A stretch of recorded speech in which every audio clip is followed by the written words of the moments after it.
kalau di medis ini tuh sudah masuk hipertensi stage 2. Kita ini sekarang tensinya tinggi dan harus diterapi dulu Pak, soalnya nggak boleh setinggi ini. Ya, itu. Nanti saya kasih obat ya Pak ya, diminum 1 kali sehari, terus juga makannya jangan lupa diperbaiki pola makannya. Garamnya dikurangi, olahraganya diperbanyak, sayur-sayuran, buah-buahan juga diperbanyak. Seperti itu. Oke, ada yang mau ditanyakan Pak? Jadi saya harus minum obat itu. Ya, harus minum rutin ya Pak ya, 1 kali 1 meskipun sudah tidak ada keluhan itu tetap harus diminum. Ya, soalnya yang bahaya itu kalau semisal tekanan darahnya tinggi, terus Bapak tidak ada keluhan. Oke, mengerti? Ya, nanti obatnya diambil di farmasi ya. Ya, silahkan Bapak. Makasih. Pak, ini obatnya diminum. Ya nanti bisa, kan aku udah gak ada keluhannya sekarang. Tapi nanti diminum ya. Udah sembuh kok aku tuh. Ya, pokoknya nanti diminum aja ya. Ya. Ya.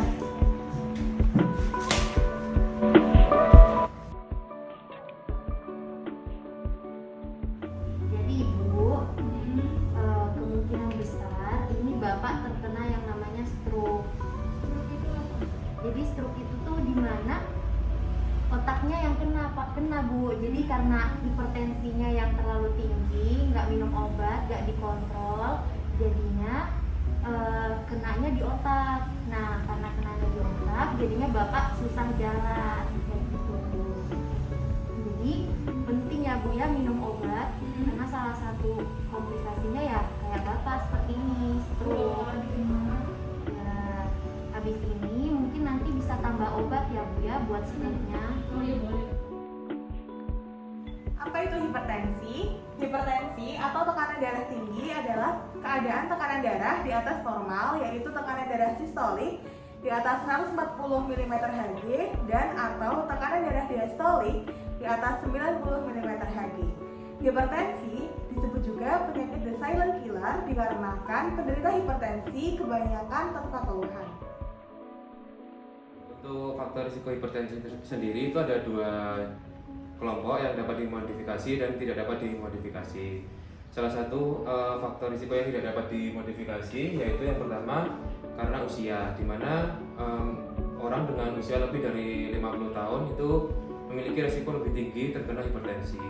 Kemudian yang kedua itu ada jenis kelamin, di mana pada pria itu lebih berisiko terkena hipertensi karena diduga karena aktivitas fisik pria itu mempengaruhi terjadinya hipertensi. Kemudian yang ketiga itu adanya riwayat keluarga atau genetik, di mana dengan anggota keluarga yang hipertensi maka lebih besar kemungkinan akan menurunkan ke anaknya seperti itu. Adapun faktor resiko yang bisa diubah atau dimodifikasi, yang pertama kegemukan atau obesitas, yang kedua bisa karena merokok, yang ketiga bisa karena kurang aktivitas fisik, yang keempat bisa karena diet tinggi lemak, yang kelima bisa karena konsumsi garam yang berlebih, dan yang keenam itu bisa karena kolesterol yang tinggi atau dislipidemi, yang ketujuh bisa karena konsumsi alkohol yang berlebih, dan yang terakhir karena faktor psikososial ataupun stres. Mari cegah hipertensi dengan cara cerdik. Yang pertama, C. Cek kesehatan secara rutin, minimal 1 bulan sekali dengan cara tensi, cek gula darah, kolesterol maupun asam urat. Kemudian yang kedua, E. Hindarkan asap rokok, jangan merokok dan hindari asap rokok. Kemudian yang ketiga itu adalah R. Rajin aktivitas fisik. Lakukan 3 kali sampai 5 kali dalam seminggu dengan durasi 30 menit. Kemudian yang keempat, diet seimbang. Diet seimbang dengan konsumsi sayur, buah, protein hewani maupun nabati, dan karbohidrat sesuai dengan porsinya. Kemudian istirahat cukup 8 jam sehari. Kelola stres dengan cara bisa dengan yoga ataupun melakukan hal-hal yang disukai. Lalu kita dapat mengendalikan hipertensi dengan patuh. P yaitu periksa kesehatan secara rutin, minimal 1 bulan sekali atau setelah obat habis. Yaitu A. Atasi penyakit dengan pengobatan yang tepat dan teratur. Tidak boleh minum obat hipertensi hanya saat ada keluhan saja. Kita harus minum obat hipertensi secara teratur sesuai yang telah diresepkan oleh dokter. T yaitu tetap diet dengan gizi seimbang. Penderita hipertensi disarankan untuk membatasi konsumsi gula, garam maupun lemak. Gula maksimal 4 sendok makan sehari, garam maksimal 1 sendok teh sehari, lemak maksimal 5 sendok makan sehari.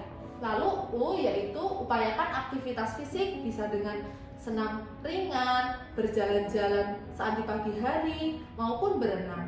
Yang terakhir H yaitu hindari asap rokok, alkohol maupun zat karsinogenik seperti MSG maupun bumbu penyedap.